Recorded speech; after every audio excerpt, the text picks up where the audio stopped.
Let's also say good morning to our panelists who are joining us right now. With me in the studios, of course, our managing editor, Vinay Tiwari, also senior journalist, Sanjay Singh, Nilanjan Mukhopadhyay, and author and BJP leader, Tuhin Sinha. I also want to say good morning to Sunil Ahire, national spokesperson for the Congress party, joining us right now, and Anand Jha, spokesperson for the BJP. But Vinay, before we get into the actual political conversation, a quick word from you on the process. At 8 a.m., when the postal ballot counting is what happens first. Is there any expectation that this time maybe that could take longer, because there was an option given to the COVID patients, those who had tested positive or were in quarantine centers, to use the postal ballot way? Yes, but only about 55,000 odd people have opted for it. So it's not a very large number, and spread over 243 constituencies, that's not going to delay it so much, so to speak. I think two things that all viewers have to watch out for. One, of course, that unlike the ballot paper era, where the ballot boxes used to be opened first, the unsealing would happen, then all the ballots were poured into a drum, which was mixed, then they would be taken out and kept in piles, and then they would start counting it. Two things happen. This, by the way, also not too many people know, because it's been a while since we moved on from that. Why it is important, so it's very interesting to hear what you're describing. Why is it important to notice? Because that process randomized the results that were coming out. Okay. That does not happen in EVM. EVMs are counted sequentially. So it is entirely possible that the first set of EVMs that are opened are from a particular taluka or a block or a cluster of villages which is supporting one party. So the initial leads are never really the final indicator. So that's why we said, we use the analogy of IPL, the first 6 overs, the power play, you may score 70 runs in the first 6 overs, but that doesn't mean you'll end up scoring 220. It won't happen that way. So we got to hold our horses. The first 2.5 hours are really the power play of the game. It's only when the EVMs counting, say, crosses that threshold, say after 11:30 or so, that you get a clearer picture of who may be likely to be in the lead. So that's very important to know, that first they will count the postal ballots. And in India, postal ballots are this time for the elderly and of course the servicemen who are on duty elsewhere. But outside of that, it's all really EVM. So it will be counted. EVMs are always counted sequentially. In fact, one of the arguments has been, and Lanjan will bear me out on that, is that EVMs sometimes are a giveaway on which area has voted for who. In fact, you can ask for data. The candidates can ask for data, and they can actually get booth-wise, analysis is possible as to from which booth how many votes came to me and how many went to the opponent. Absolutely. So it helps in future political campaign, because you can then target those votes which did not come to you. Absolutely. The other thing again, Vinay, just very quickly on the process itself. Since the time EVMs have come in, and now we have VVPATs which are attached to these EVMs. So just for our viewers to understand how the counting and the matching really works, because every time whoever is on the losing side starts making this charge of EVM tampering. But how does the process really work? That's right. Curiously, even those sometimes who are seemingly in a winning position end up saying so, like Rahul Gandhi did just about a week back. In one of the rallies, he actually mentioned EVM is a machine that only votes for Modi. I don't know why he said so. Ironically, on a day when in US the debate was actually about mail fraud and post-in ballots. Yeah, I really don't know why he said so, because it just puts into cloud. If he does well today, I don't know what that EVM would mean. But anyway, yes, so because of the criticism and a lot of the controversy that always surrounded the EVMs, they introduced what is called the VVPAT, which is basically the paper trail, the paper audit trail. Now, all constituencies are not supposed to be counting the VVPAT slips. Only a predefined percentage of constituencies need to be counted, which is one reason why the final declaration of the result in some constituencies takes a very long time. I mean, if you see in the elections, they keep showing leads till about 5 p.m., 6 p.m. in the evening. They don't declare the result, because in those constituencies which have been pre-selected, randomized selection by the EC, they have to match the slips with the actual result to confirm that. On EVMs, there is something which I just want to add. The controversy is basically on the day of polling. There have been many allegations that in constituencies which does not favor the ruling party, there is a possibility that the EVMs have been tampered with, in the sense that voting gets suspended for 4 hours in the morning between 9 to 1. These are in rural constituencies. The specific instance of the by-election, Lok Sabha by-election in Kairana constituency in early 2018, there was an investigation done by the Election Commission, and eventually the the returning officer for that particular election was barred for a long period of time, I don't remember exactly for how many years, from all kind of election duty. So there have been allegations on the day of the voting. That's right. Once it is cast, then there is very little that you can do. But we still do not know whether it is tampering or not, but these are individual officers who can possibly declare that voting is not possible in these X number of booths. That's right. It has been seen. Also, just one, since we are explaining, just one other sentence before we throw it open for the political discussion. Unlike the ballot paper, where if the election agent would raise an objection, if the RO would find that objection valid, there used to be what was called recounting. Right. Now the recounting is not possible because in the EVM, the master switch is pressed and that gives you the total count. It can only be retabulation, which means for every round, once the round is over, once they press the master switch and it shows X number of votes to one party, Y to another party, they write it down on a form. You can only add up the forms a second time. You cannot recount it again. Because, for example, there was an allegation in one of the earlier state elections of the mismatch that happens in the tabulation. That's right. And two different, level of election commission officers, their lists weren't matching. I remember that controversy, I think, happened in Telangana, if I'm not mistaken. But Vinay, very quickly, one last thing, because this often becomes a point of debate, especially in the initial hours. We are tracking the data that's being given by the Election Commission, but the Election Commission's official website data moves very, very slowly because they're obviously going to wait for each machine to be counted, updated, verified, tabulated, and then it's uploaded. But we do see, and some of the channels would have already begun to do that, to give you leads and wins because some networks have their own people on ground. How does that work? I'm glad you asked that question because that's one thing that viewers don't always understand. Election Commission website only updates after the returning officer has signed the form. Yeah. And remember, that's a very important distinction because signing of the form makes it official.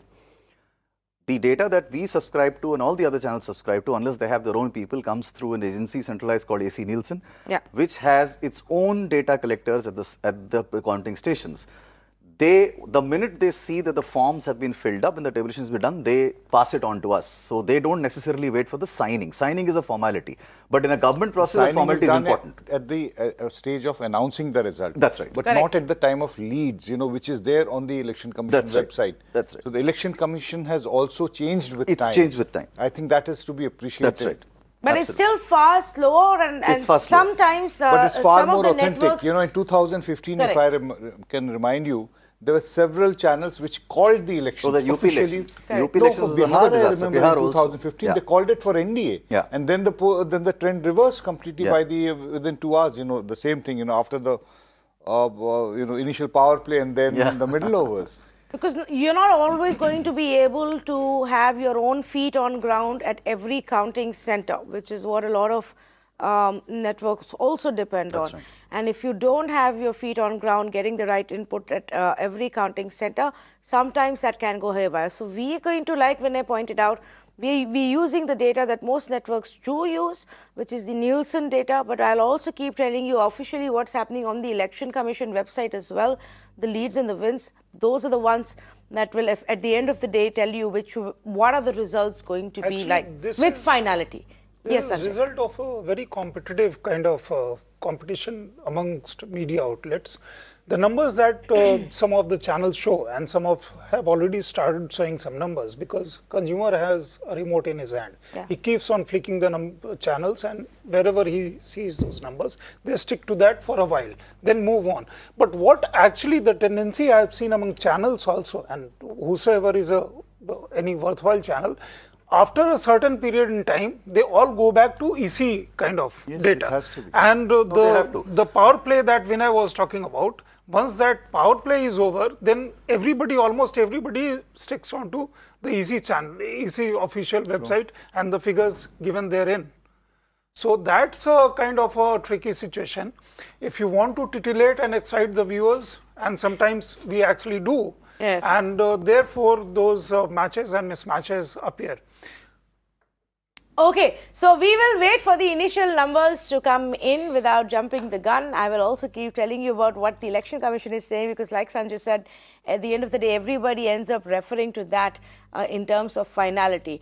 Let's keep in mind that exit polls have given an edge to the Mahagathbandhan, but you never know when it comes to the final data, and especially in times of pandemic, we don't know how many people, even the pollsters were able to reach out to, how many voters, how many of them were honest. The question that you just raised, Tanvi, Yes. about the pollsters, how many people they actually reached or not, that perhaps is a very valid question. And if the RJD spokesperson who was earlier saying something from Patna, he may have some merit. I don't know whether that will eventually reflect or not, because most of these things have been done phonically. Yeah. And also, they have not been able to my understanding, reach out to women voters in that sense. Phone Which is numbers are not there. but they have voted in large numbers even They this have time. voted in large numbers. So if there is a, in past I have seen a tendency among women voters, they don't necessarily vote as per their kind of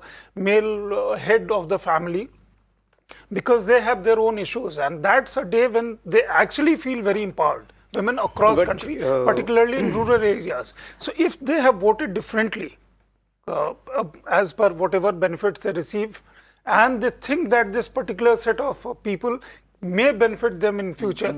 So if that has happened, then there could be a mismatch between exit poll and actual results. The additional problem, with telephonic is that in a state like Bihar, which is actually a linguistic mosaic also, there are several very important languages, and people speak with them, and those who are actually reaching out to the voters with the skills that you require to conduct a tele-survey, you may not be able to communicate with the person who's speaking in a dialect, which you don't understand, like Maghi or Maithili and Bhojpuri, they're three completely different things, and it gets very difficult to understand. The exit polls, at least this time around, need to be taken with a pinch of salt, because the same channel, which in the end has given a massive majority to the other side, which is the RJD Congress combined, just 2 weeks ago, they had done an opinion poll where they had given 142, 143 seats to the NDA. So I think, there is a fair amount of shortcuts which have gone into the exit polls this time around. Yeah, on that, just on that, opinion polls have a huge number of undecided voters. That's right. So I think, scientifically, having worked with pollsters, I can say that they can always say that it's the undecided voter which has swung to the one which they sense is the winning party. That's right. And that always happens. We as reporters, we have seen it across over the years, that the moment an undecided voter feels that this is the winning horse, everybody wants to go and put their money on the... But I just want to, again, just to summarize what our experts are telling you, viewers. Point number one is that we will have to be a little careful as the numbers begin to come in. And we'll go with the official numbers. We'll also keep telling you what the Election Commission is saying, not jump the gun. In the past, many have gotten it wrong, simply maybe because they got carried away by getting it first and ended up getting it wrong. Secondly, even when it comes to the exit polls, especially in times of a pandemic where a direct conversation outside a polling station wasn't so easy, well, let's not believe that they may all be correct. Largely, they gave the edge to the Mahagathbandhan, but we now are going to focus on what's happening on ground in terms of counting. The first lead has come in right now, and that lead has come in for the NDA. So that's the first count, the first changing of numbers on your screens, and that lead has actually come in for the NDA, for the BJP plus. We'll wait and watch where it's coming from, and I'll get you those results in just a bit. Let me also say good morning to Anandja and Sunil Ahire. Anandja, first you, what is the sentiment within the BJP camp this morning? देखिए, हम लोग चुनाव बिहार के विकास पर में, विभिन्न तरह की योजनाओं पर में, और पिछला जो अतीत रहा है इन लोगों का, उसके आधार पर में लड़े। और बिहार में जनता बोलती है कि जहां राजा या शासनाधीश ऐसे व्यक्ति हों जो स्वयं सक्षम ना हो, तो उनको क्या राज देंगे। इस तरह की बात बिहार की जनता के मन में पहले से बैठ चुकी है।